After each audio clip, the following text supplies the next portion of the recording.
Yeah, so played with my software a little bit. I mentioned it last week. That February I'm booking some interviews and some guest appearances. So looks like we're going to be on track for that.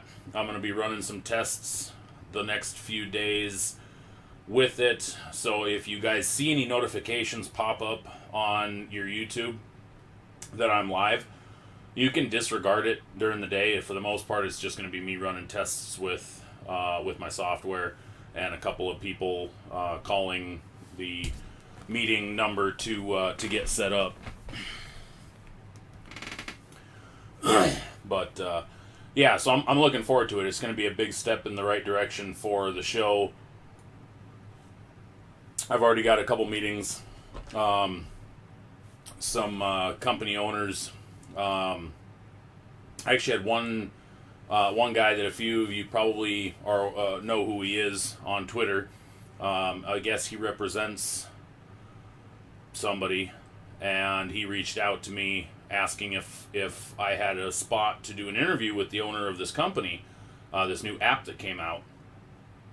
So I told him, I said, yeah, I was going to be booking some interviews for February here coming up, but I didn't have the software updated yet, so I was playing with it up on the screen actually right before we went live, because I've been trying to balance doing that on top of all the website work that has been a massive undertaking. The show in Auburn, thank you for asking, Zeus. The show in Auburn was fan-freaking-tastic. That was easily the biggest show, the biggest card show that I have been to or a part of in a couple decades. I took a long break. I did some card shows way back in the day, way back when I was in college and stuff. I went to some in the Midwest. But this one was big. And I've never been to the National. I've never been to any of those Dallas card shows or any of those big, massive Texas ones. So for this area, that show was huge. There was 60 vendors, not tables, vendors.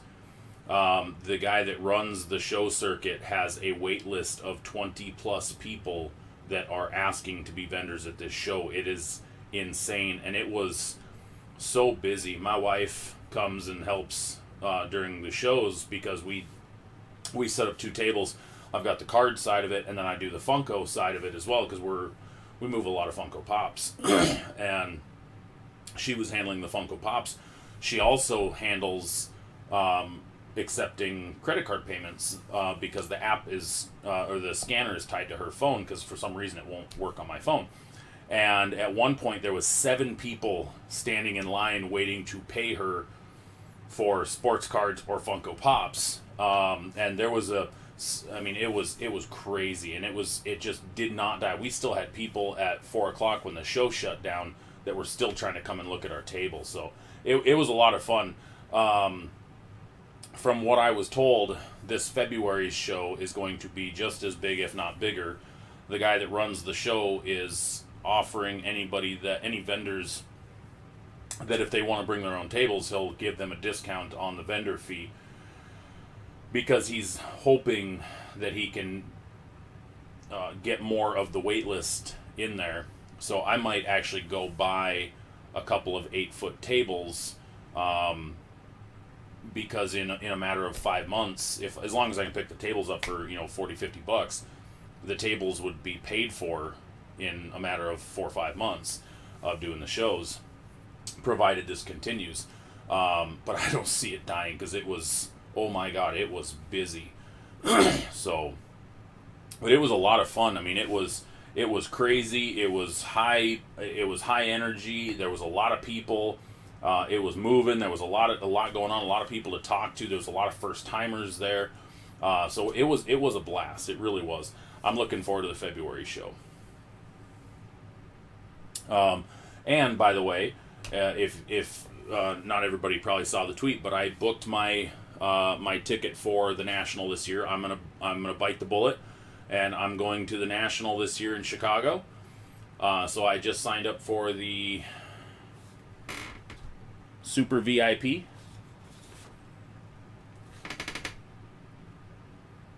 Yeah, the Super VIP pass, which is like the $200 ticket. All 5 days access, plus I get the double VIP gift. So yeah, I'm looking forward to that. I've never been to a national, and a lot of people have told me that, especially since I do the shows locally here, that I definitely need to check out the national. Taylor and David, good evening. So we were just going over. Zeus asked how the show in Auburn was this past weekend, and it was fantastic. It was by far the best show ever in the Washington area. Just fantastic, amazing turnout, massive amount of vendors, and next month, February is looking like it's going to be that again. So I'm looking forward to that. One real quick thing while we're getting ready, I've only got one Mosaic to open tonight, one Mosaic Blaster. It's going to be kind of a slower show in terms of cards. I didn't hang on to my box of contenders like I had kind of thought about doing, which then I ended up pulling the 1-of-1 out of anyways, which would have been a fun pull on live stream on the show. But now we're, a couple weeks between product releases, and the next release is on February 3rd, sorry. And it's actually a fairly busy day in terms of releases. And right now, I know we have Hoops Basketball. Let me get my release calendar up here real quick. We have Hoops Basketball, Donruss Racing, and then Leaf Metal Draft Baseball comes out a couple of days beforehand. So it's actually a pretty decent release day in terms of volume. But then the week of the 10th has even more coming out. And we have Certified Basketball, Optic Football, Series 1 Baseball, and then Optic has the hybrids. And then obviously Topps Baseball has the jumbos and the hobbies. So it's going to be, the first couple weeks of February are actually going to be a pretty good week, or pretty good time for sports cards coming out. February's got a pretty good lineup.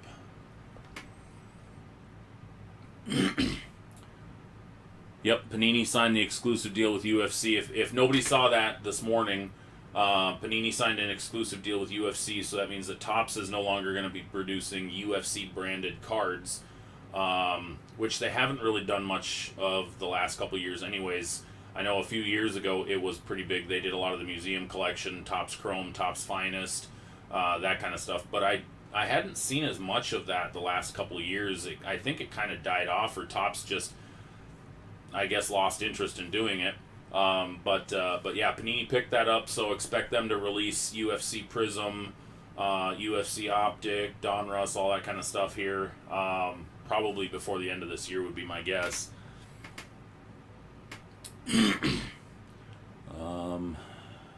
Yeah, hopefully it's not $800 a box. Taylor, what I kind of think is going to happen is that they're going to come out with their first waves of Prism, and there's going to be the people that chase them, kind of like how they did the WNBA Prism this year. And if they stick with it and they grow a customer base and following, then you're going to end up seeing something similar like what we see with 2012 Prism football and basketball, 2016 Optic, where first edition, inaugural edition is going to carry a premium down the road. But I can't imagine they're going to release that stuff right out the gate at a premium. I mean, you look at racing right now. Donruss Racing hobby boxes come out in a week, and they're $72 a box. So they're nothing, they're not doing anything like that. Now, there's a few racing things that have carried a premium as of late, but that was because of certain drivers' rookie cards within the product. Haley Deegan, for one, that drove the prices. But I can't really see Panini taking anything UFC to start with and blowing the doors off of collectors by overpricing it out the gate. That would just be the stupidest thing that they could do. But they've done a lot of stupid things. Too many of the same autos. Yeah, sounded like April for Prism. Oh, yeah. See, Prism Racing was only 120, so that's and like I said, that's why I don't really think they're gonna come out and just jack around with UFC at a stupid price. I think they're gonna try to build a following first, because let's face it, when Prism football and Prism basketball came out, it was a dirt cheap product. And it's not like Panini had just gotten into the game. Now, granted, the market back then in 2012 was nothing like it is today, but it still was not it still wasn't, in terms of value, it wasn't ranked like it is today. It's collectability. I mean, it just got massive collectability. It didn't back then, so.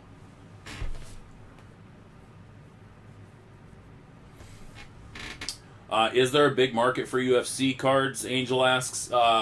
Yes, I know a handful of guys that really do hardcore collect UFC. There was a couple of collectors that I used to engage with on social media back when I was breaking, and because back in the day when I had massive allocations when I would break, I used to have to get some of these, Topps Museum UFC and Topps Chrome UFC and stuff like that. And I used to sell them to those guys at just a little bit above cost, just because I didn't really want to sit on the product, and I didn't have a market for people buying market value product, single boxes and stuff. My market back then was breaking, obviously. So I just reached out to a couple UFC collectors, and I was just like, hey, if you guys are buying this stuff, I'll put it on pre-order and I'll sell it to you at a little bit above my cost. And that worked for me. I was able to do that.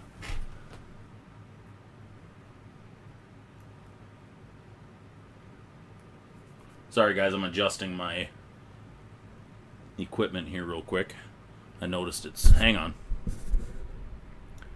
There. That's a little bit... Does that sound better?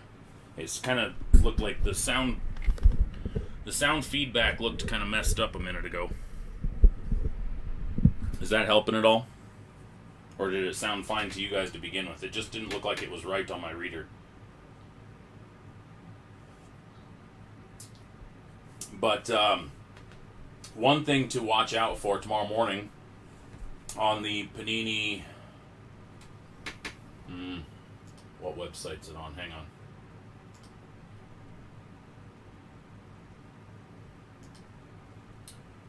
If you go to the Panini Instant website, so you go to panini.net and go to their Instant, the White Sparkle Prism football packs are dropping tomorrow morning at,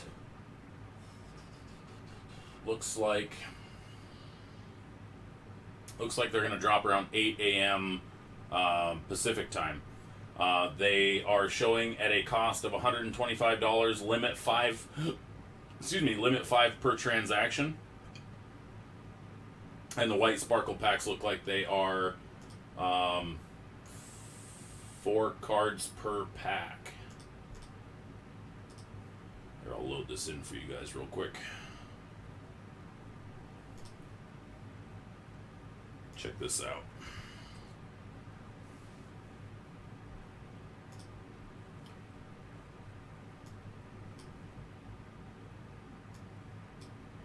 There you go.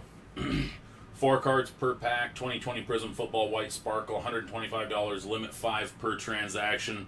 Goes live at about 8 a.m. Pacific time tomorrow, so that's going to be 11 a.m. for the East Coasters.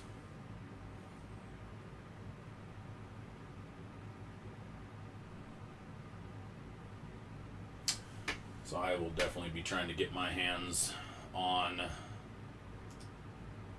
some of that. And then, like I said, we've got next week. Is that next week already, the 3rd? Look at the calendar here. That is a week from tomorrow. So a week from tomorrow already, we have, well, number one, we have the TriStar, the new TriStar 2021 Series 1 autograph jerseys come out. Donruss Racing 21. And then we have 2021 Panini Hoops coming out as well. So we have racing, we have hoops, we do have Leaf Metal Draft Baseball that comes out on Friday of this week. If any of you guys collect Leaf or buy Leaf products, be watching for that. It should already be popping up in retailers. If not, it will be soon in the blaster versions. But your hobby shops should have theirs by Friday out on the counters. So you can definitely buy Leaf Metal Draft Baseball, hobbies and jumbos on Friday. And then Wednesday next week, like I said, you've got Donruss Racing 21 and then 2021 Panini Hoops Basketball. I've got a couple left for pre-sale on my website if anybody wants any. I've got them at $4.40 a box, which is about $35 less than most of the major retailers. $4.40 is, I believe, what roughly what about Panini's going to be putting them at when they do their website as well, or when they put them on their website. Donruss Racing is $72 a box. The TriStar autographed jerseys, the 2021 Series 1 Game Day Greats autographed football jerseys are $150. And I don't have pricing on what Leaf Metal Draft will be. So, but then the following week after that is a big week. We've got Panini Certified Basketball for 2020-21 coming out. We have 2020 Panini Donruss Optic Football. That's going to be a big release. Expect those prices to jump. Word of advice: if you thought Prism was expensive in terms of resale value for cards, wait till Optic cards start selling. In terms of allocations, what people got, and I've talked to a number of people about this, people that were getting cases of Prism football did not get an entire case of Optic football. So that should tell you how limited this product is going to be. I would expect half of the print run that Prism football had. So expect Optic football singles prices to explode. Don't be surprised when you see that. So, an Optic football comes out on the 10th, Wednesday the 10th, and there's also a hobby hybrid version, they're calling it. It's just called H2. I have not seen a no-huddle version advertised yet. I don't know if they're going to come out with it, but I do know that Optic had a Fanatics exclusive edition, and they'll probably end up releasing a T-Mall edition, which is your Asia exclusive. Yeah, I'll probably end up jumping in a couple of Blez breaks as well, because I'm not going to be able to get any optics. So I'm going to try to grab some retail, just because I want the colored parallels out of retail. But man, I have not been able to score crap lately. I can't find anything at stores when I go, and I just have crap luck over the last 6 months for finding retail. But then finding it on retailers' websites has been non-existent. I was lucky enough to get on the Fanatics stuff before it got big, but now the bots have just destroyed that. So they moved it over to eBay, which I refuse to buy on eBay because I don't support eBay. And the people destroyed 5,200 boxes of Contenders mega boxes immediately. It was insane. So it sucks. But it is what it is. That's the market we live in. I keep telling people are, I talk to people all the time that are not happy with not being able to find retail, the prices of products, but I tell them it all works in relativity. The reason why singles are expensive, the reason why you can get the amount of money you're getting for base rookie cards is because of the way the market is. Those single prices drive the costs of boxes. If you can sell, 20 cards out of the box and pay for the box, and people like to gamble. That's why some of those prices go way up. Because when you look at National Treasures, for example, National Treasures basketball was, $10,000 a box or whatever it turned out to be now. The Zion, numbered out of 99 RPA, was a $50,000 card.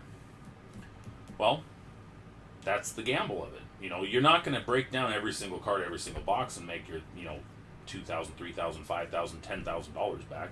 It's not going to happen. If you could, the box would not stay at that price for very long. That's why a lot of the retail stuff, especially like Prism, Optic, stuff like that, that's why the prices skyrocket on the secondary market, because all those singles carry a premium. There's not many other products out there where every base card you can literally sell for $1 minimum. I look at perfect example, the Fanatics exclusive Phoenix sets. You can literally sell every card in that box for $1. Literally every card. That's a 200 card set. That's $200 when it costs you $99. Well, then you take into account the Justin Herbert's a $35 card, the Joe Burrow's a $20 card, $20 to $25 card, the Tua's a $20 card, the Patrick Mahomes is a $10 card, the Tom Brady's a $10 card. So you start adding up all the stuff that's more than $2, and all of a sudden you sell all 200 cards in that, and you're at $500 before you know it. So that's why I keep telling anybody, if you set up a card shows, buy those box sets. Even the Hoops Premium box sets, basketball, even at the $325 they're selling for on like StockX, still, it's worth it. The base Zion sells for $60. The Tribute Zion sells for 30 to 35. Right there's $95 in 2 cards. That's a 300 card set plus the 5 parallels. You get 5 different colored parallels. Yeah, your colored parallels, your odds aren't that great of getting anybody good, because it's a colored parallel of one of the, you get 5 different colors of any of the 5 cards out of the 300 card set. So, but if you're talking about $95 just for the Zion, the 2 Zions, and then 80-ish for the 2 Jaws, right there alone is $170 that you recouped. Well, the whole box was, $325. It's a 300 card set. If you sold every other card in the entire box for $100, you've just profited $100, even at $300 cost. So I like, especially if you're a card shop, or not a card shop, if you're a card show vendor, those box sets are invaluable. Always, always, always buy them up. It's a no-brainer. The another good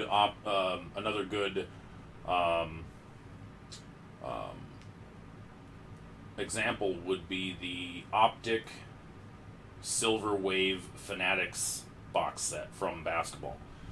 Again, the Zion sells for 120, 130. The Jaw sells for 120. You get the potential of one of the green waves as well for the rated rookies. They only did the green waves and the rated rookies, and it's a 200 card set, 100 base cards, 150 base cards, 50 rookies, something like that. So again, if you set up a card shows, box sets. Exclusive box sets. Let me rephrase that. Exclusive box sets. Don't go and buy the Topps complete set baseball, that kind of stuff. That's a little bit tougher because a lot of those baseball singles, because baseball goes deep sometimes in their cards. When you're buying a 600 card set, a lot of those cards are 10-cent cards. So that's a little bit different. But if you're talking exclusive sets where the entire set is a parallel, buy those. You can't go wrong with those. Unless you overpay. If you overpay, that's on you. Just kidding. Anyway, alright, get to some more comments here.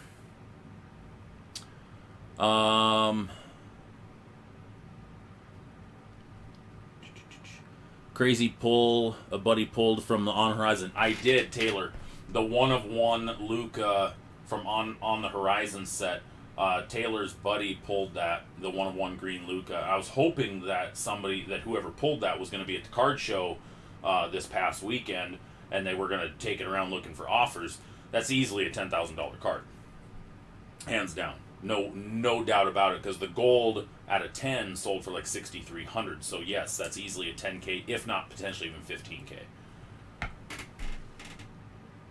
Which, by the way, I just ordered 2 more of the On the Horizon packs. I got one before, and then when I had a Kobe Bryant auto in my redemptions that when I had redeemed it was expired.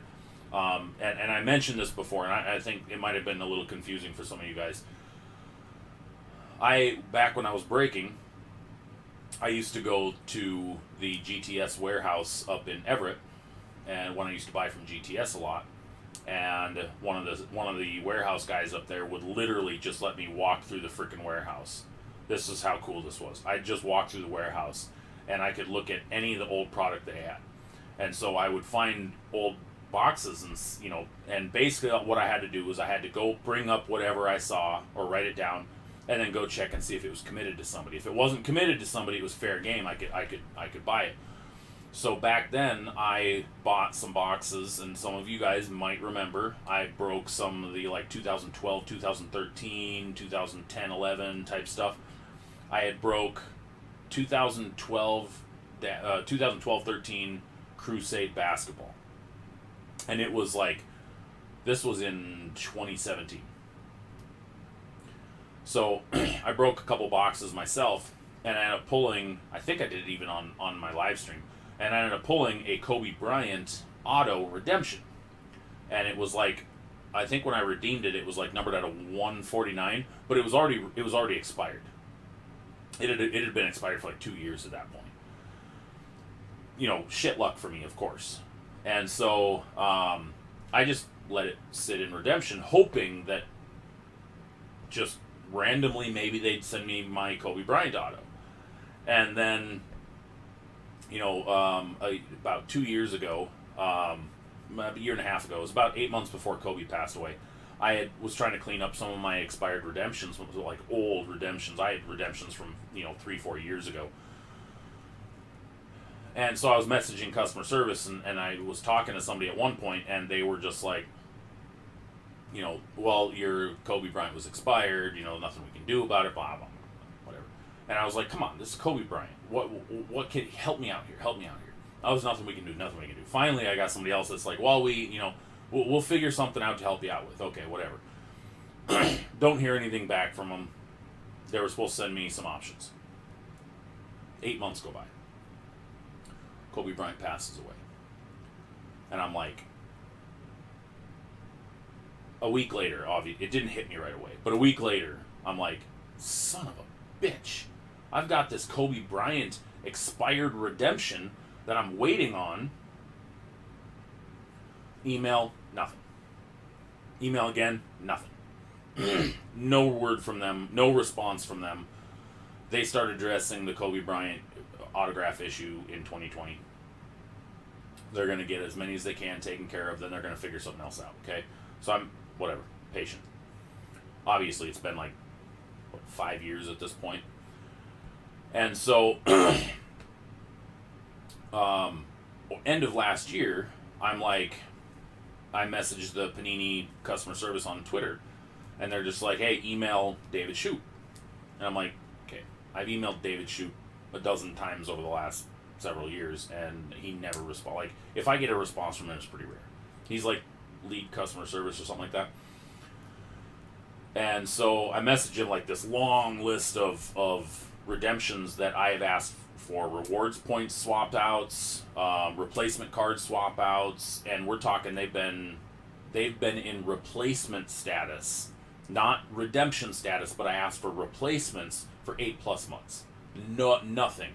So the select cosmic packs came and went, the On the Horizons had already released, and I'm pissed because I've got tons of stuff.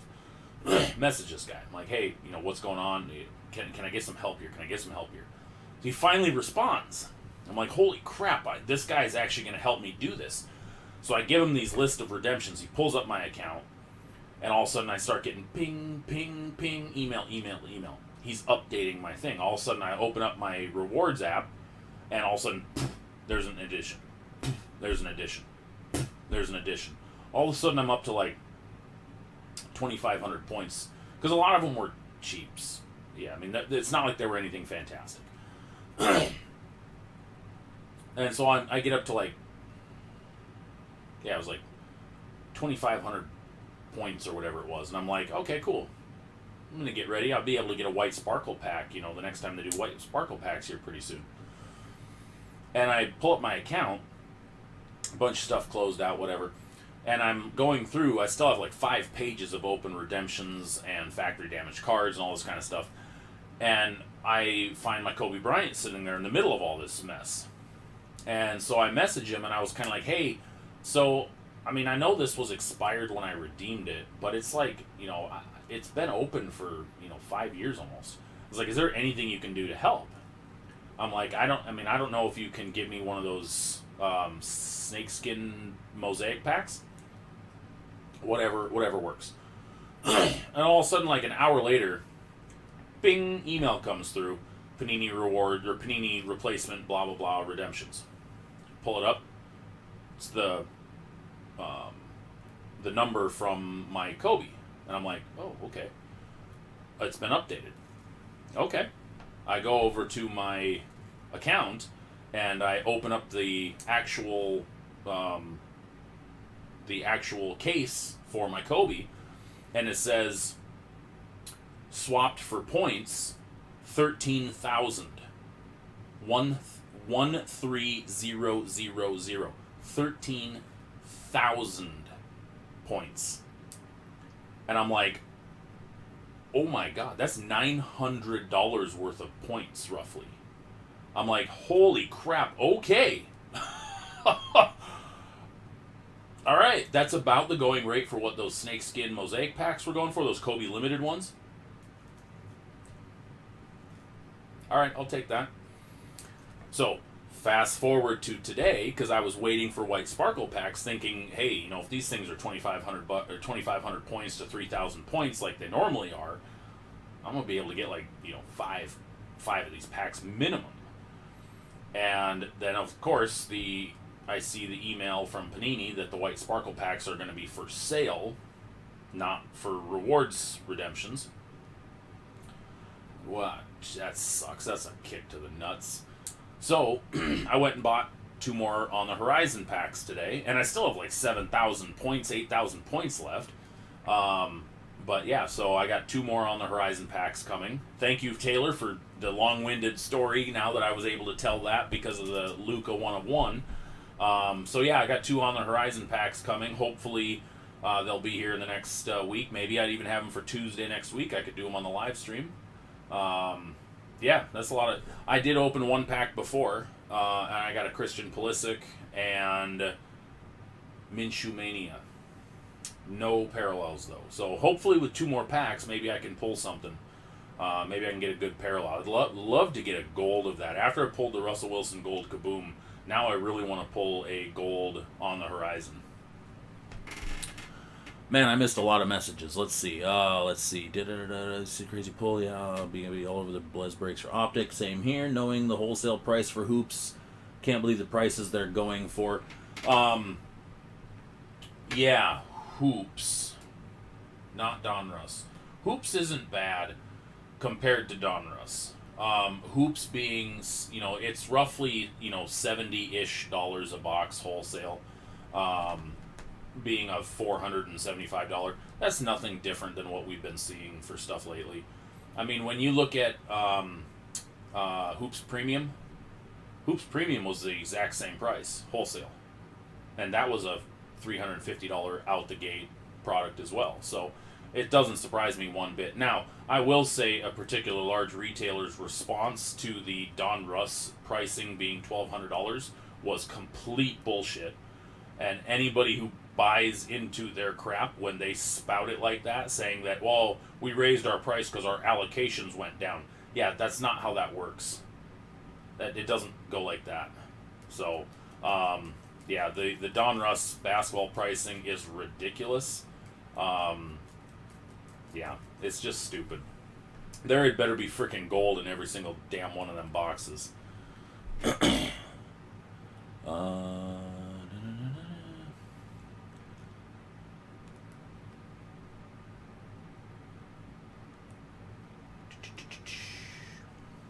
He got an offer for $45K for the 1-of-1 Luka? seriously, Taylor, you tell him to take that money and run right freaking now. Absolutely take that money and run. If he got an offer for $45K on that one-of-one Luka, do it. Absolutely. Tell him, if he told that guy no, tell him to pick the phone up right now and call him to take that. That card is not a $45,000 card. It's not. The one-of-one Zion didn't even go for that. So, yeah, tell him to take that and run. So, because I believe the one-of-one Zion went for 22, 23, and that's his rookie. The Luka's not his rookie.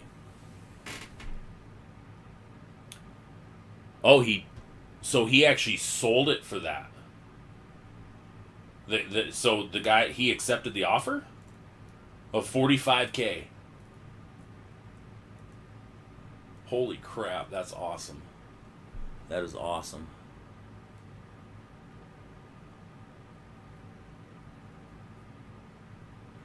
Yeah, this year's rookie class, it's okay. There's a lot of potential in the draft class. This draft class is,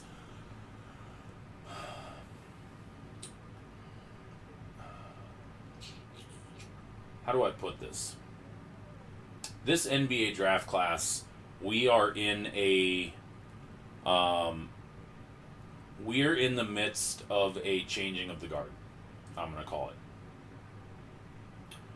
This draft class is going to reap the benefit of a lot of NBA veterans hanging it up over the next couple of years. When you look at the NBA today, a lot of the top players, and we're not even talking we're not even going to say LeBron, Durant, Melo, Curry. Let's take those guys out of the conversation. Okay? Look at the top Robins, the sidekicks. They're all in that same player era. You know, you have a lot of sixth and seventh mans who are becoming very valuable. And when you look at how NBA teams are shuffling players on the court, and you have scorers that are coming in with group two, and put up 17 points in 22 minutes of gameplay, we're going to see a lot of guys from this draft class and next draft class take advantage of being those 6th, 7th mans and being very valuable pieces as 6th, 7th mans to start with. And then you're going to start seeing guys that are going to come forward a lot more than what they are between now and then. What you're going to see is a lot of like the 2013 draft class with Giannis, Dennis Schroeder, a lot of those guys. Isaiah Thomas was in that draft class. A lot of those guys that didn't really stand out at first, and they're going to stand out in a few years. And so I think this year's draft class is actually very talented and is very deep, but we don't have all-stars like we did last year, and we got spoiled last year. Oh my God, did we get spoiled with an NBA draft class. When you look at how many players in one draft class are potential all-stars, and you have that many in one draft class, that's insane. There's potentially 16 all-stars in last year's draft class. And I'm not saying every single one of them is going to be, but there's potentially 16 all-stars. Some multiple players on the same team. When you look at teams that have a DeAndre Hunter and a Cam Reddish, teams that drafted a John Morant and a Brandon Clark, you have multiple teams that are set up in that position. And so that draft class was stacked. And I think that's one of the reasons why we look at this year's draft class as being meh. I look at it similar to 2012 football. In 2012, we were blessed with a number 1 overall pick in Andrew Luck, a number 2 overall pick in RG3, who at the time was a very good player, potentially great player. Okay, you had Ryan Tannehill come out. You had Russell Wilson, who started the 2012 season, his rookie year as well. A number of running backs, a number of wide receivers, a number of very good defensive players. 2012 draft class in football was loaded. 2013 rolls around, and your quarterback class consisted of guys like Emmanuel and Geno Smith, and your running backs were Eddie Lacy, Monty Ball, and Le'Veon Bell.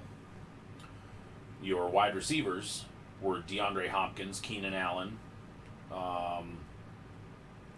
Robert Woods, and they weren't guys that blew the doors off anybody to start. You know, DeAndre Hopkins is clearly the best out of the draft class, but it was deeper. It was further on in the draft. A lot of those bigger names came out, but at first, literally, you could look at that 2013 draft class when they first drafted, and you were kind of like, "Oh my God, this draft class is gonna suck ass." Geno Smith and Emmanuel are supposed to be our guys that we're supposed to be hinging the product values on. Give me a frickin' break. So is my comparison of 2012 to 2013 football similar to 2019 to 2020 basketball? Oh, let's see.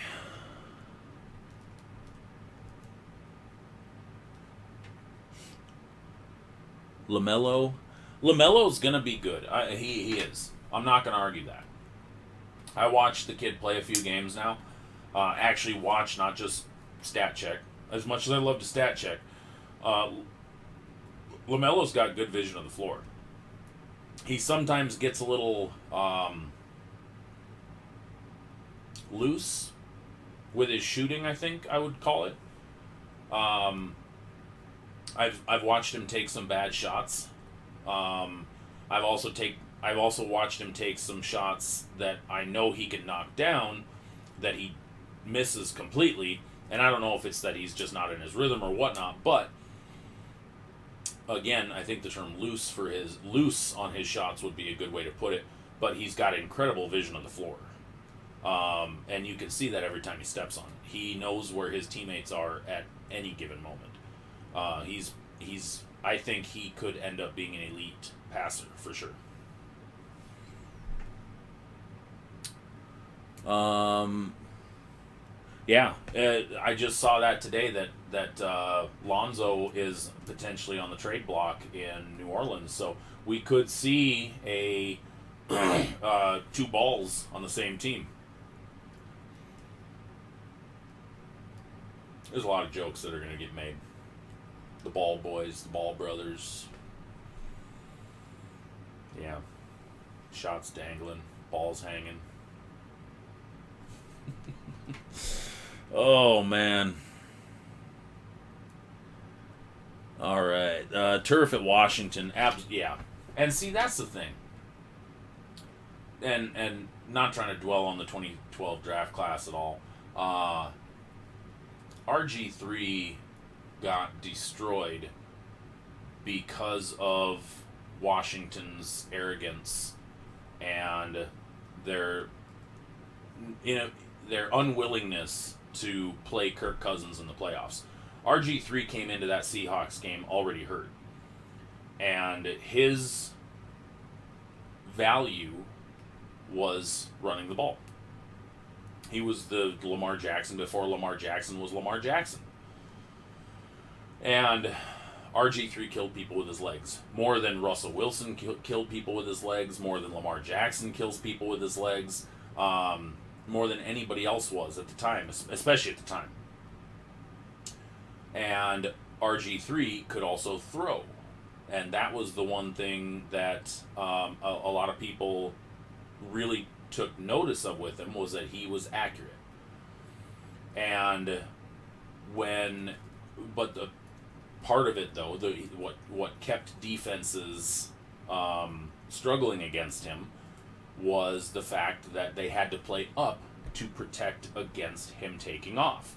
Because when you drop back and you drop your linebackers to 10 yards deep, covering flats, you open it up for 10-yard gains by your quarterback if you have a mobile, fast quarterback, and that's exactly what your RG3 was. Well, anyway, so we get to the playoffs, and he's hurt already. Everybody knew it. He got hurt in the previous game. And they play him. And you could just see him wincing, and you could see it hurt more and more and more as the game went on, and then he took a brutal sack in the, third quarter, whatever it was, had Washington, and Washington could have still won the game when he took that sack, but man, his leg got pinned under him in the third, and you were just like, nope, nope, nope, nope, nope. And, yeah, that was, to me, as far as everything I saw with him, that was the end of his career, as far as his mobility being that quarterback, was that playoff game. And it was because they were unwilling to start Kirk Cousins at the time. And then RG3 couldn't even play the next season. So, well, he couldn't play well, I should say, because he still wasn't fully recovered.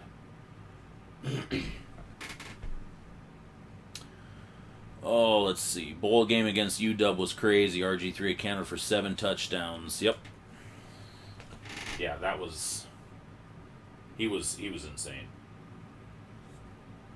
I would have really liked to see RG3's career pan out. I think that would have been... I personally believe had they not played him in that...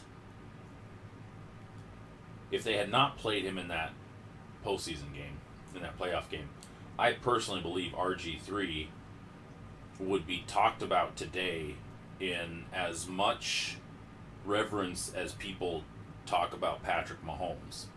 I think he would be that quarterback, that dynamic quarterback that everybody's talking about today. Now, Mahomes is a different player than RG3 was, but I think that RG3 would have changed the game drastically then, and not taking anything away from Patrick Mahomes, and I'm not saying he's not a great player, but I'm not saying that he wouldn't still be considered that great as he is now.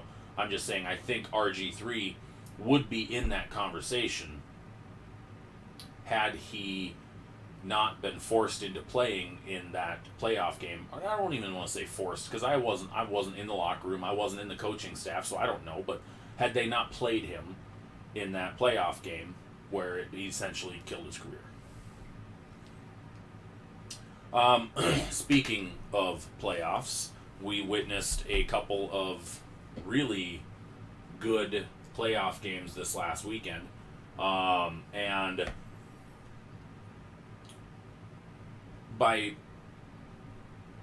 we won't even say too many people surprised, we have a Tom Brady, Patrick Mahomes Super Bowl. A year ago, I don't think anybody could have ever predicted that we'd see Tom Brady playing opposite Patrick Mahomes in a Super Bowl, partly because Tom Brady was in the AFC his entire career. Now, we get to see the man everybody refers to as the GOAT face off against the man everybody refers to as the baby GOAT. And it's going to be Tom Brady potentially riding off into the sunset, which there's a lot of rumors swirling around whether Tom Brady's going to retire after this year if he wins another championship and gives a big middle finger to New England for essentially giving up on him and not drafting or not chasing the players that he needed. Because let's face it, Bill Belichick shat the bed over the last number of years with the draft picks, with trading for offensive weapons, letting Gronk retire. I wouldn't even say letting. not putting pieces around to keep Gronk entertained enough to play football. When you can't keep Gronk entertained, you suck. Gronk is one of the most energetic, fun-loving guys that you'll ever be around, ever witness. And all you really need to do is make the guy make it fun for him.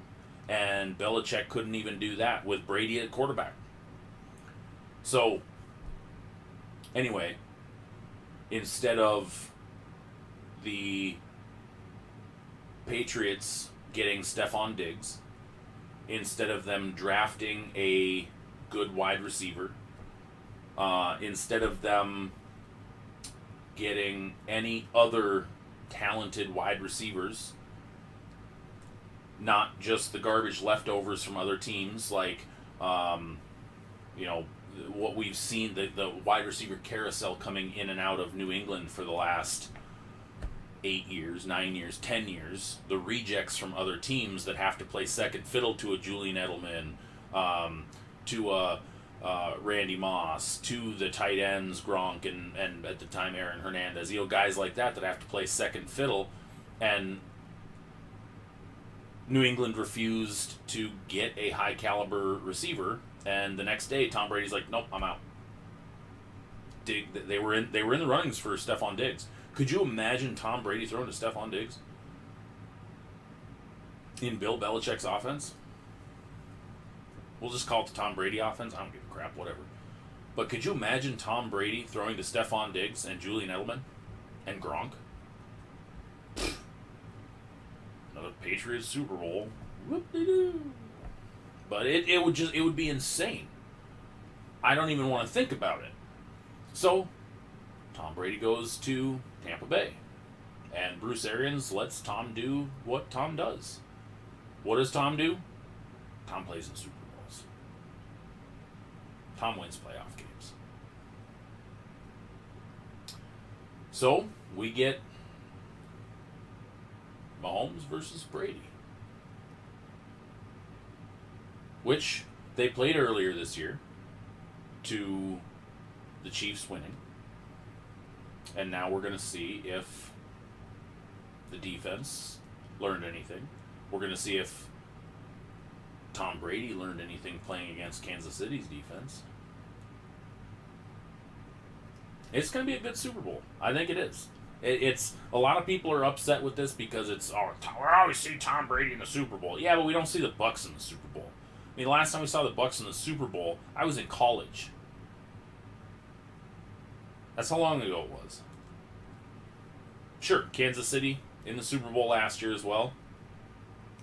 When was the last time before last year we saw the Bucs in the Super Bowl, or the Chiefs in the Super Bowl? It's been a while.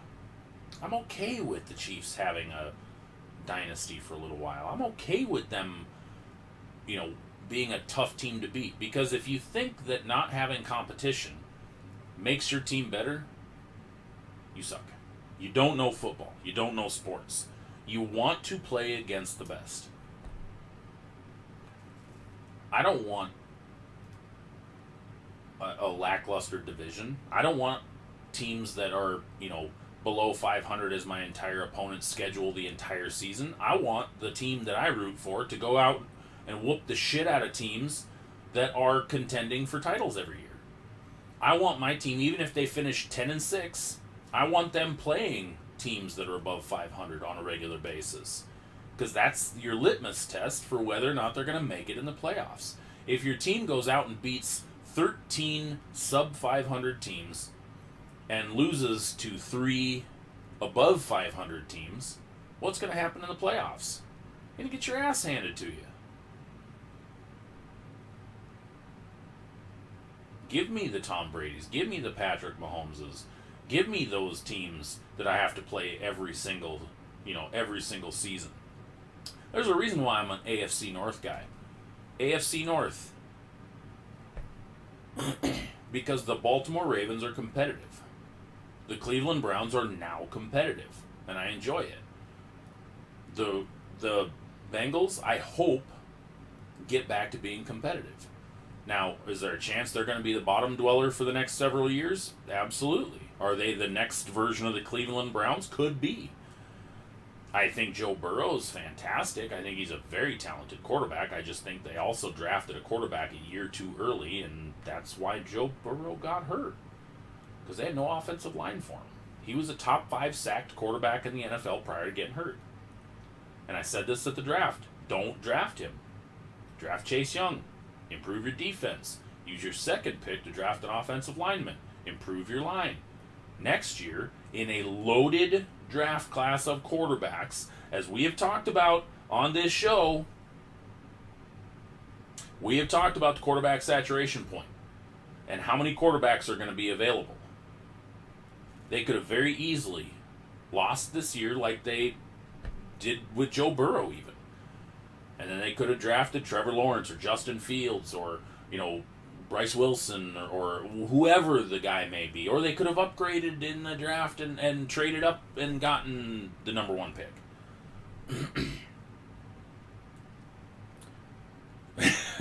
Random comment in chat. F this COVID crap. Yes, F this COVID crap. But it is the world we live in today. Hopefully, we get back into some normal semblance of sports going forward again. Hopefully, we get back into being able to go to games. Finally off the COVID. That's right, Dave. You had COVID, or at least somebody around you had COVID. I remember seeing a tweet from you or a tweet by you that there was you had to quarantine. Hopefully, you're feeling better. But hopefully we can get back to some semblance of normalcy in 2021. Hopefully we can get back to being able to go to some sporting events. Hopefully, like I told you guys earlier, I booked my ticket for the National this year. This will be the first time in my life I've ever gone to the National Sports Card Convention ever. The main reason why I'm going this year is because it's in Chicago. And I don't really want to go to Atlantic City. I've also been told that when it's in Atlantic City, that's a bitch to get in and out of, and I don't really want to deal with that. So, going to Chicago is a little bit easier, so I'm going to do that. And it's less travel. I mean, I'm outside of Seattle here, going all the way to the East Coast to Atlantic City. No bueno. Going to Chicago, I can handle it. I'm a Midwest boy. I can handle that. Spring training, yes. Speaking of baseball. Hey, I'm going to pimp my own website for a second. If you guys haven't been to sportstuffhub.com yet, number 1, shame on you. You're missing out. Number 2, I'm going to be adding some stuff to the website here. There's going to be an events tab, and it's going to be for a number of things. Number 1 is going to be for card shows, local card shows. Maybe down the road I'll add more national stuff as well. But I have to get people to email me the information. So I can put it on the calendar. But one thing I am also going to have on said calendar is going to be important sports dates, such as, thank you for bringing that up, start of spring training, the combine, the draft, NFL kickoff, MLB first game of the season, first pitch, that kind of stuff. There's going to be a lot of dates on there. So, hopefully, you guys will also come and use the website for important dates. So that's going to be on there as well. So we're going to be adding a number of things to the website. The podcast, hopefully I'm going to get started in February. I just got everything set up so that I can do interviews on here. So in February, you guys are going to see that I'm going to be booking some interviews for February. I'm also going to have a few co-hosts and stuff throughout the rest of the year and stuff. So we're going to get this building. The interviews I have scheduled, or not really scheduled yet, but they're tentative at the moment that I've talked to people. They're going to be things like a company owner for a new launched app, a startup. I have a couple analysts, sports analysts from around the country that I'm going to be bringing on to chat some sports. So it won't just be my ugly mug you guys are staring at and going, God, this guy sucks. Listening to this guy every freaking Tuesday night. Just loves the sound of his own voice. No, I'm just kidding. But no, we're going to have a lot of stuff upgrading and coming in here in February. It's going to be a lot of fun. And just so you guys know, I am partnered with Fanatics now. I'm an affiliate. Excuse me. I am an affiliate partner for Fanatics. So you guys will see when I'm promoting stuff. I'm also going to have a banner at some point here shortly once I get the coding figured out properly, I should say, on the website.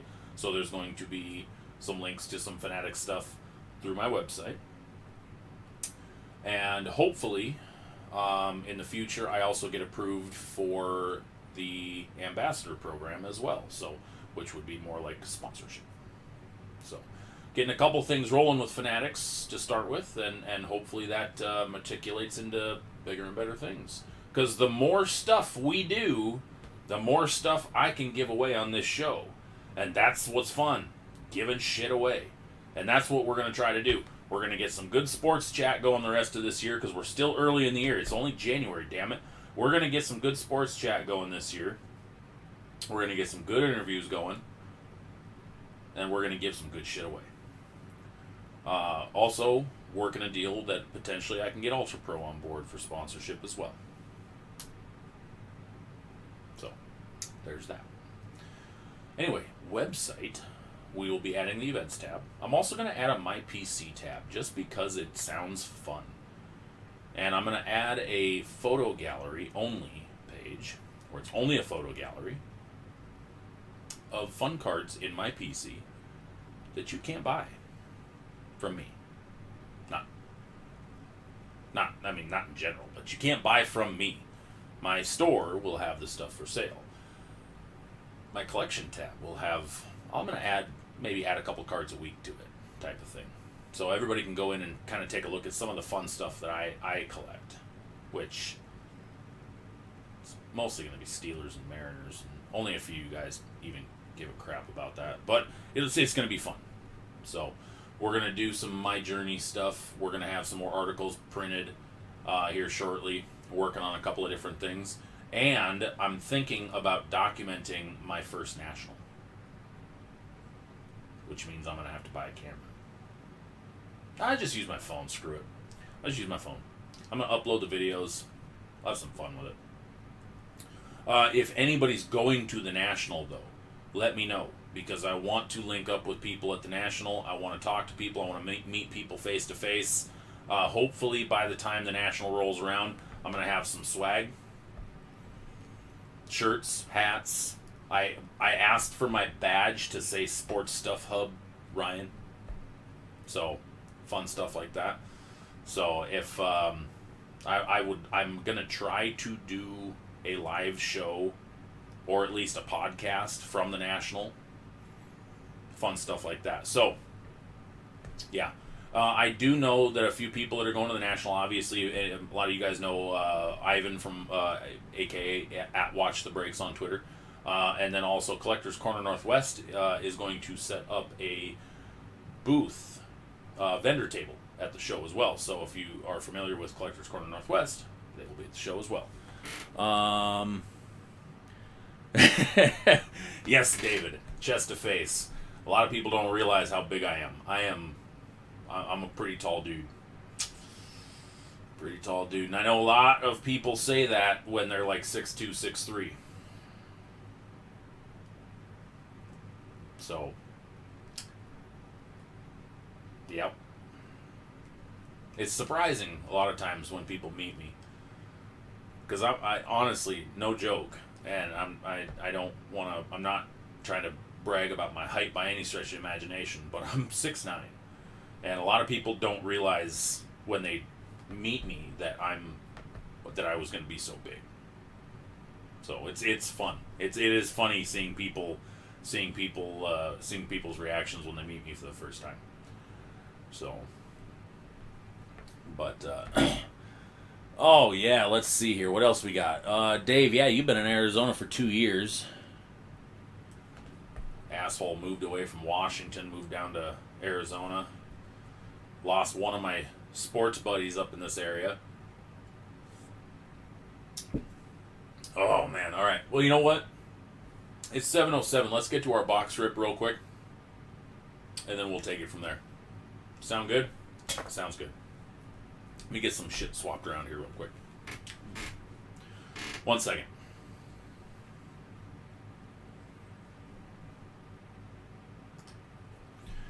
Don't worry. True, Taylor, I do have you. I have you. Oh, let's see. Sorry, guys, it's a little dull back there. All my stuff is still all boxed up from the card show. Oh, I bet you it's cheaper to live. I have no doubt in my mind. I mean, it's just like when I was living in Fargo, North Dakota. It was a lot cheaper living out there than it is here. I remember having a brand new apartment, 2-bedroom apartment, and it was 2-bedroom, 2-bathroom, $620.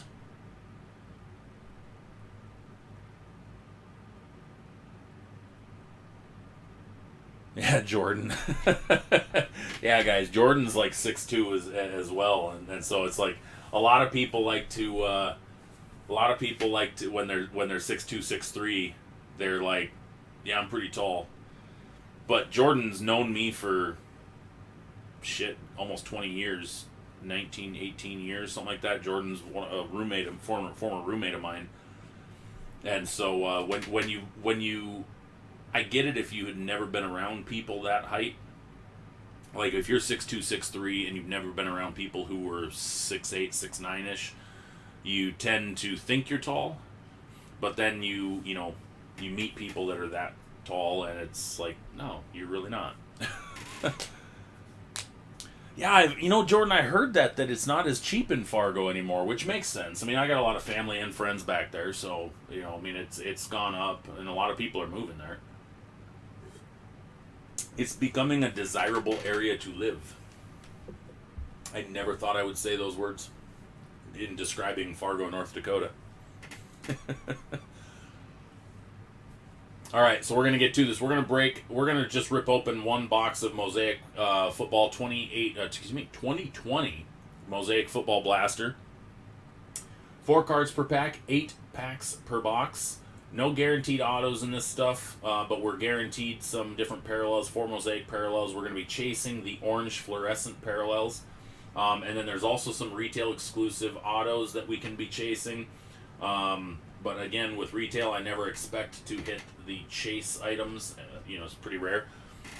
So, yeah.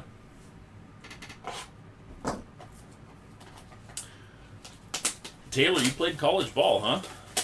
Awesome. Yeah, see, and I played, I played basketball through, into college, and I'm used to guys, and football, and I'm used to being around a lot of tall guys.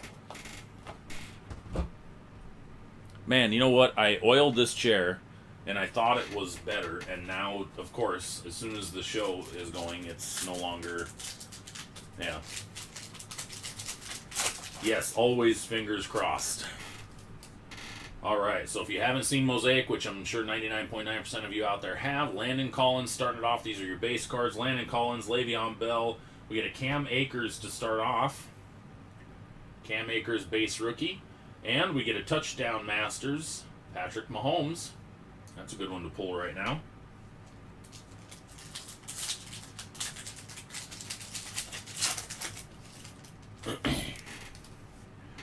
Drew Brees.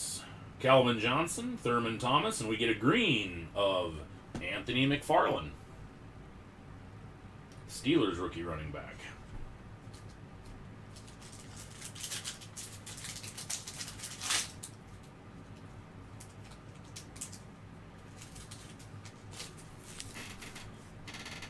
Randall Cunningham, Robert Woods, Kirk Cousins Pro Bowl. And we get a Will to Win Mosaic parallel of Daniel Jones.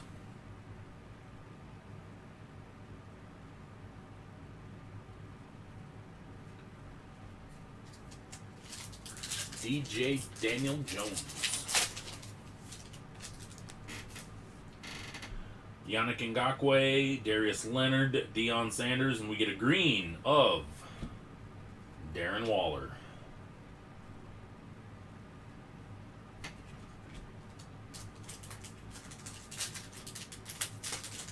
Yes, shovel pass masters Mahomes. Cam Chancellor, Jared Cook. We get a rookie of A.J. Dillon. And then an old school, John Elway.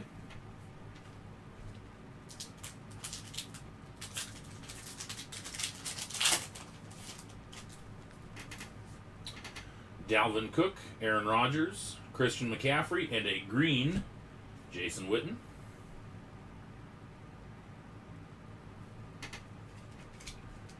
And 2 packs left. And also, the other one we're chasing is a retail exclusive card parallel called the Genesis.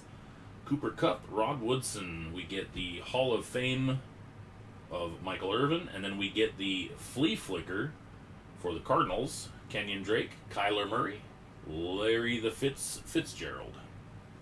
Putting on the Fitz.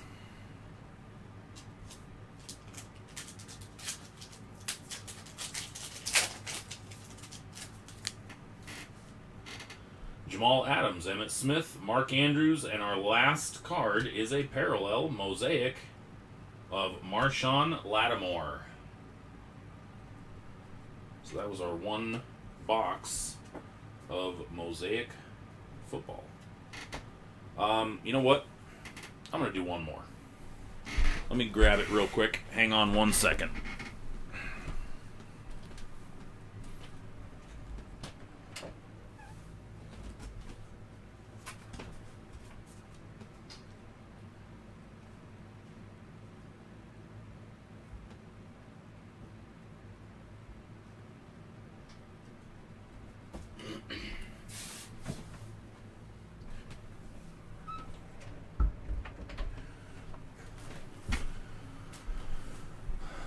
Okay.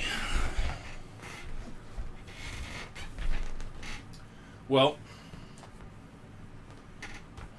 I didn't grab a Mosaic Blaster because I grabbed a Prism Fanatics Blaster.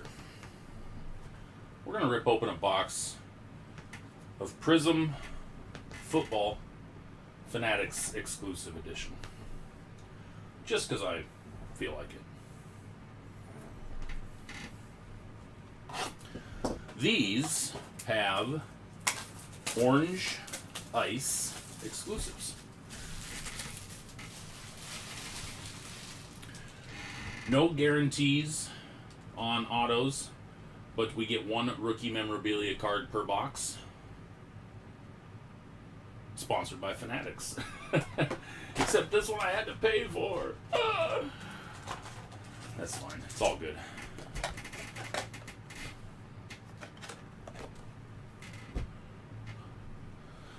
Alrighty, so 8 packs, I think 1, 2, 3, 4, 5, 6 packs, 4 cards per pack. And we get, I think it's 3 orange ice. Started off with Josh Norman, Bryce Love, Jared Cook, and our first, it's a rookie, of Marlon Davidson. Of course. Can't even get a good one. Juju, Keelan Doss, Isaiah Coulter, and Jonathan Allen. Let's just get a Justin Herbert base rookie. Stephon Gilmore, Eddie Jackson, Devontae Adams, and a Daniel Hunter Unstoppable. That might be the first Unstoppable that I've pulled. At least in the base. I think I might have gotten a parallel. Laviska Shenault is our rookie premier jersey.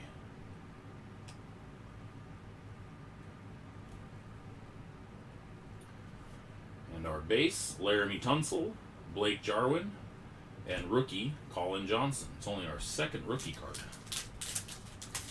Other than the jersey. Marquise Brown, Brian Dawkins, Larry Fitzgerald, and Deebo Samuel for our third cracked ice, orange ice. Which means this last pack probably contains a silver. DJ Chark, Tyrell Williams, Zach Moss for our third rookie card.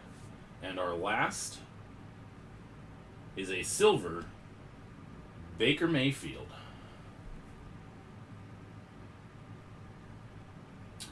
The Baker. So that was one blaster of 2020 Prism Football Fanatics exclusive.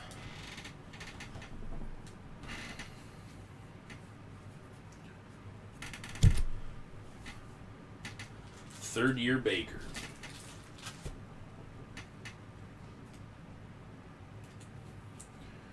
Alright, I'm going to give away the Chenault jersey. If I can get it in there. Come on.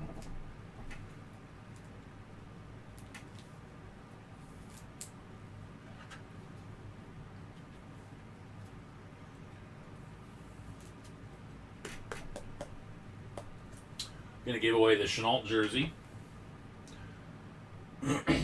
And something from Mosaic. Let's give away the Anthony McFarland green.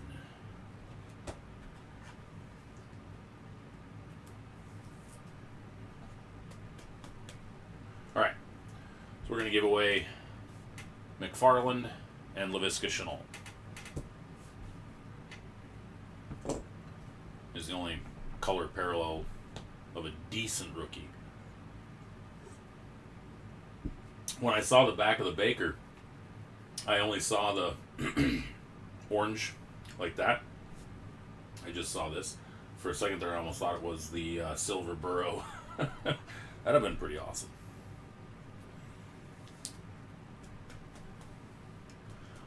Of course, David, a Steeler. We do have some Steeler fans that watch the show, you know. I'm not the only one that exists out there.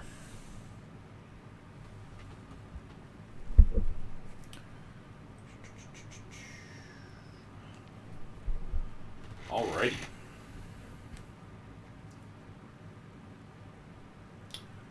Do I still have my screens saved is the question.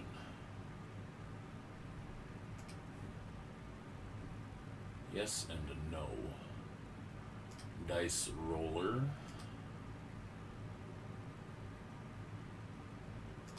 List randomizer. There we go.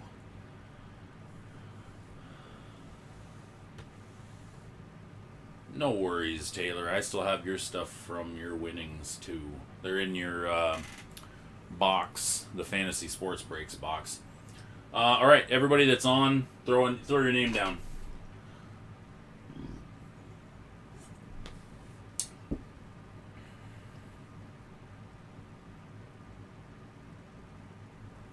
I'm not positive, David. I'm not.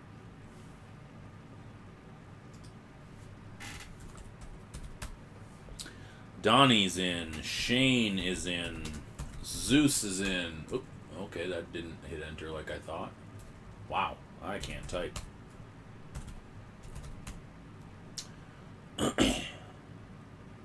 Taylor. David Miller. Jordan, Dave Fitch,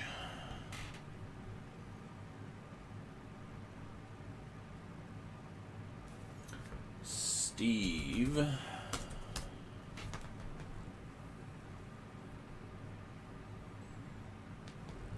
anybody else we got on?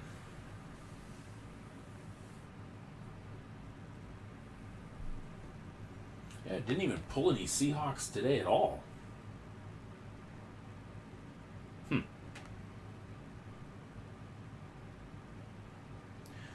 It's harder for me to... I don't mind when people are watching, Donnie. It's that I'm at a weird angle typing. I have to, like, reach around my camera. Because my camera's on a tripod and my computer kind of sits off to the side. So I'm at a weird angle. If my keyboard was right in front of me, then it'd be a little bit easier. Down the road, once I get my studio built, everything's going to be much better placement so that I can do things a little bit easier. Zeus, I missed that completely. What did he say about the Seahawks offense? I have not seen what DK said at all. The only thing I heard lately about DK was his rankings of NFL wide receivers, and that was it. Run, deep pass. Yeah? Well, and as we said before, and I'll get into this, we'll talk about this a little bit after I'm done with the giveaway. But they did exactly what the Steelers did at the end of the season. They became predictable because they did not adapt. Yep. Seahawks offense was too predictable. Absolutely. And a lot of the pundits and a lot of the analysts said the same exact things between the Steelers. There was a lot of similarities that happened between the Seahawks and the Steelers this year. And I know that kills a lot of Seahawks fans to say that the Steelers and the Seahawks had any similarities at all, but in reality it was true. Neither team's offense adapted throughout the season. Neither team's offense did anything to better themselves and to put themselves in a better position going into the playoffs. They became stagnant late in the season because they continued to rely on the same thing over and over again, and defenses schemed around it, and they stopped it. Simple as that.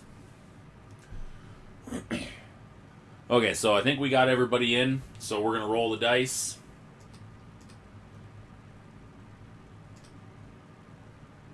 We're going with 8. We got double 4s. Going with 8.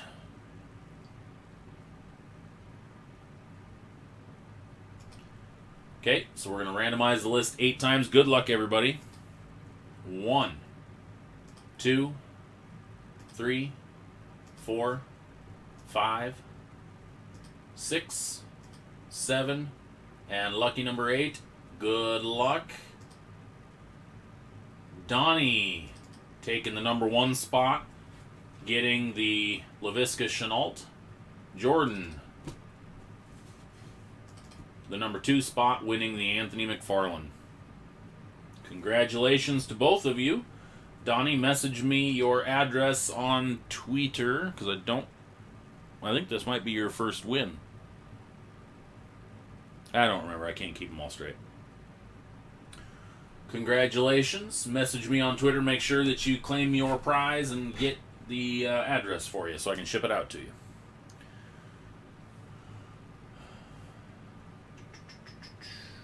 Snap a picture of that real quick so I don't lose who won what.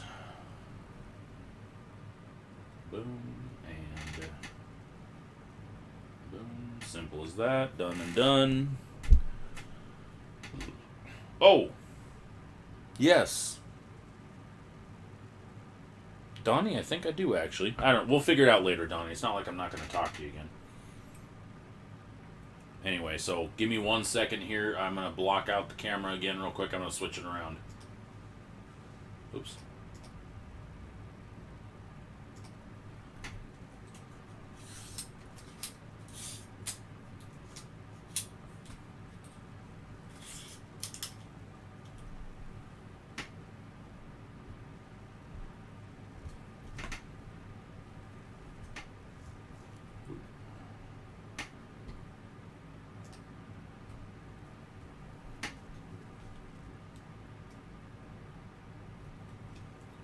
Okay.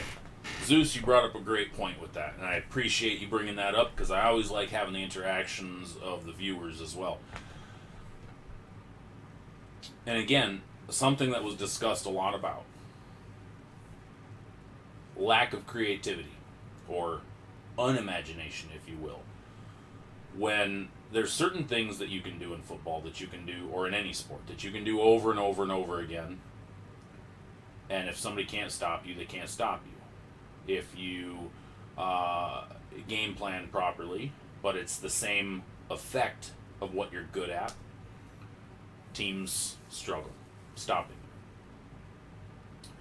When your runs or your passes are the same formations, or the same gadgets, or the same tip-offs and tendencies, teams tend to take notice after a handful of games, once they have some game film on it.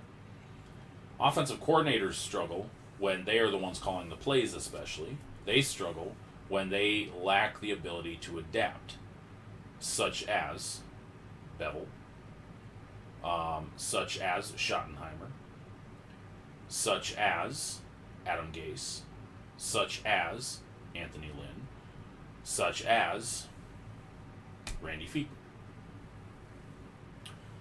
And when you have world-class talents on your team, it doesn't matter how good your players are and how well they execute something if the defense knows it's coming. It's pretty freaking simple. Therefore, you had guys that got fired. Adam Gase, Brian Schottenheimer, Anthony Lynn, Randy Fiedler, because they lacked creativity, because their systems were figured out easily. Now, the Seahawks were, mid-season 8-2 or whatever it was, or 7-3 or whatever by mid-season. But Russell Wilson was playing at an MVP level. The second half of the season, not so much. And not by any fault of Russell Wilson.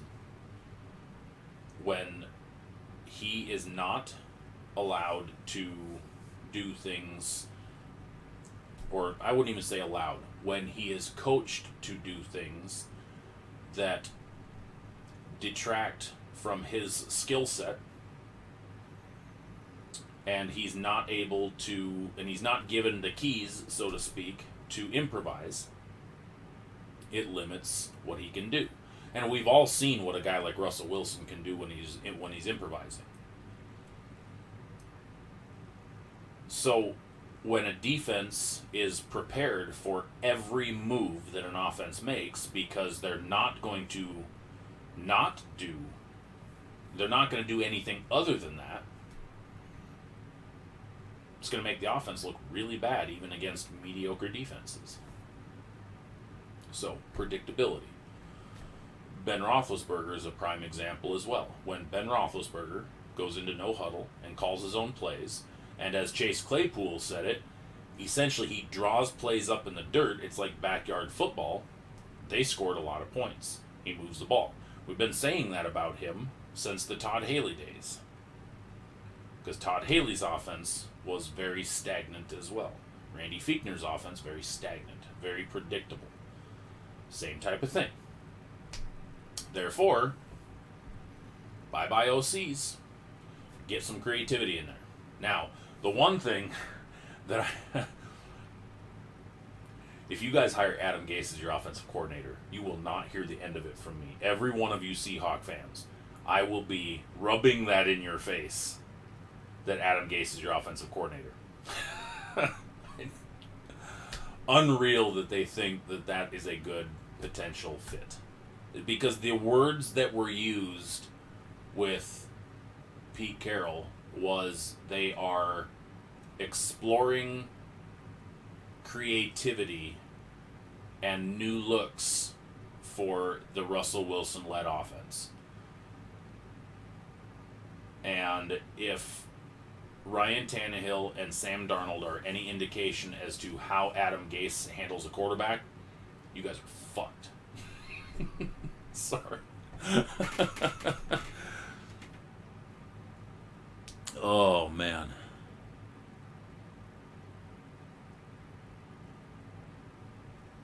Yeah, I can imagine that Jamal Adams hates him. But it wouldn't matter, though. Jamal Adams plays on the defense, and Adam Gase would be his offensive coordinator. Jamal Adams doesn't have to do shit for Gase, so it doesn't really matter. Now, if Russell Wilson hated him, different story. Oh boy, what do we got? Yep, O-line got hurt again. Yep, absolutely. True. Don't need another Sherman Bevel incident, but it is what it is. I hope for Seahawks' sake that they don't hire Adam Gase. I think that would, out of everybody, dude, I would rather they hire me to be their offensive coordinator.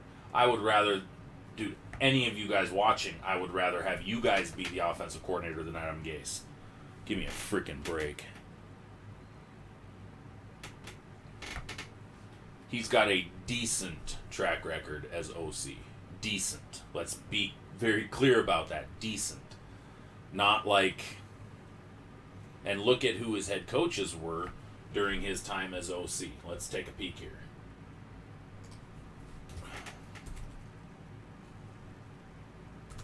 Adam Gase. We're going to look at this real quick.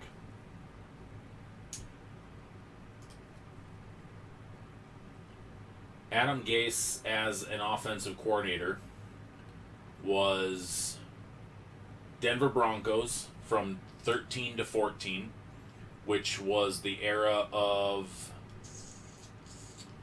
Wasn't that Dipshittigans from New England? Wasn't that the McDaniel era? He was the wide receivers coach. No, he was the wide receivers coach during that time. Then he got 2 years as OC, and then he was Chicago Bears offensive coordinator in 15. But I mean, he had Peyton Manning.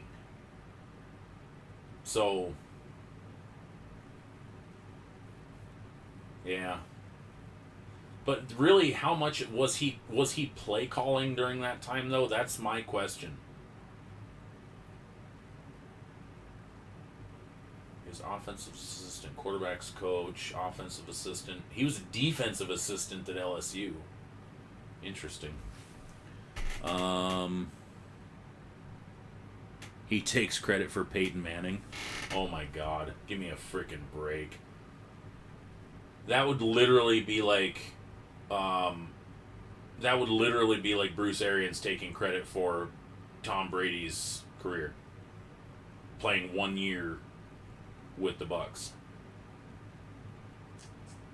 Wow. I never paid that much attention to Adam Gase. Yeah, he got Osweiler paid. You know what got Osweiler paid? A damn good agent. Because Osweiler didn't do shit. He didn't even do shit before he got paid. I mean, his stats are nothing to be, holy crap about.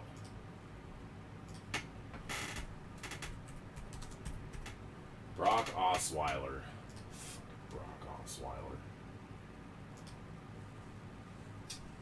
Brock Osweiler played in 15 and 16. Let's see, 13. He played in 4 games in 2013. So he played 8 games in 2015 under Adam Gase, because Gase was...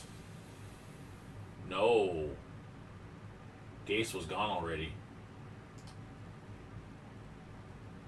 Yeah, dude only threw 30 passes total under Adam Gase. So no, Gase had nothing to do with Osweiler. Osweiler got paid for being big. Osweiler threw 30 total passes in the entire Adam Gase era in Denver. He threw 4 pass attempts in 2012. He threw 16 pass attempts in 2013 and 10 pass attempts in 2014. So yeah, it was 2015 that he played in 8 games, started 7, and then he got the big money contract. So 15. Who was the OC for the Broncos in 2015? I don't remember. But yeah, so he got his big money contract after playing 8 whole games with Denver after Adam Gase left.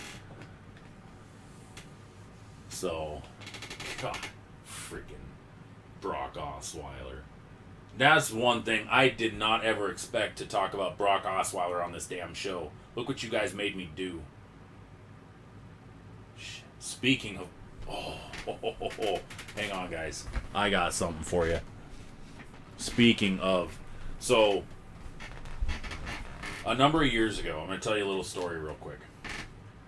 A number of years ago, when I was, Zeus knows, when I was breaking at a local card shop, when I used to do my live streams at this particular card shop, I was, that's where I started doing my live streams.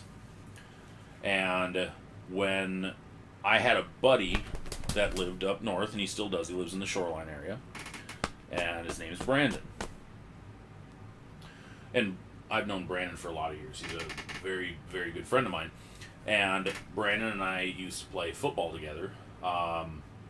Very athletic guy. So anyway, we used to live down the street from each other when I lived in Shoreline for a brief stint. We used to hang out quite a bit. When I moved south, obviously I didn't see him as much. But anyway, so I got in to do my live streams, and we were hanging out one day, and I told him that, you know, I was doing this, and he was just like, sports cards, and I was like, yeah, dude, they're starting to come back again. This was in like 2016, 2017. And so he came down to said sports card shop, and on my live stream, and he bought a couple of boxes, one of which was 2012 Playbook football, and he pulled a Brock Osweiler booklet RPA. The long ones that used to have the writing on them, or that used to have the die cut jersey and stuff like that. This one said Elevate. And so he pulled this Brock Osweiler, and at the time, Brock Osweiler had just signed his deal with Houston, as we were just talking about. And so I'm like, oh man, that could be worth some money, right? So I had a Russell Wilson quad patch that I had just pulled not that long ago. It was like numbered at 25 or something like that. That was worth about the same as what the Osweiler was at the time. So I swap him, and he was like, yeah, I get the Russell Wilson. He's a big Seahawks fan. He's like, I get the Russell Wilson. Yeah, you can have the Brock Osweiler. I turn around and I grade the Brock Osweiler. No joke. No joke. Check this thing out. Probably the dumbest thing I've ever graded in my life. This booklet jersey auto of Brock Osweiler, numbered out of 99. It's number 12 of 99. Okay? And look at how big this damn thing is. Okay? 8.5 grade on it, and a 10 on the auto at least. Hey, I got 10 on the auto. It's an on-card auto. But I mean, yeah, absolutely, Donnie. It's cool looking, right? It's a booklet that's graded, and the monster case that this thing's in. And of course, because we're talking about this, is the first time we've brought up Brock Osweiler on this show in the 19 episodes. This is the 19th episode. This is the first time Brock Osweiler's been ever mentioned on this show. So, and of course, I was moving stuff around. This happened to be sitting 2 feet from me. So I get a kick out of this. This is so funny. Like, I want to hang this on the wall. I'm tempted to hang this on the wall just as a constant reminder of how bad investing in a quarterback can be. How bad a big money contract can screw somebody, a team. Yeah, Zeus, wall of shame. Wall of shame. This is absolutely my Brock Osweiler goes on my wall of shame. I'm gonna do that. I'm gonna create a wall of shame, especially when I do the studio. That is a fantastic idea. I'm gonna create, when I do the studio, I'm gonna create a wall of shame. I like that. I like that. Okay, it's 7:40. So, God, this is freaking stupid. God, you guys. Oh, man. Oh, crap. Okay. So, next week, I'm going to hopefully have some of my stuff figured out. I'm going to try to have somebody on next week with me. We're going to run a test. I'm going to run some test trials throughout the next several days on streaming. So, again, if you guys see anything pop up on your live feeds for my show or for my channel, it's not actually anything streaming. I'm just running some tests on dual screening. So I'm going to hopefully have somebody on with me next week, at least just to shoot the shit and entertain you guys for a few hours. But yeah, and then we'll rip another box next week. I don't know what I'm going to do yet because there's no products that come out between now and then that I'm going to have. So anyway, yeah, I'll get the cards out. Congratulations to the winners tonight, Donnie and Jordan. And we'll be back next Tuesday for episode 20 of SSH Live. Have a good week, everybody, and we'll see you next Tuesday.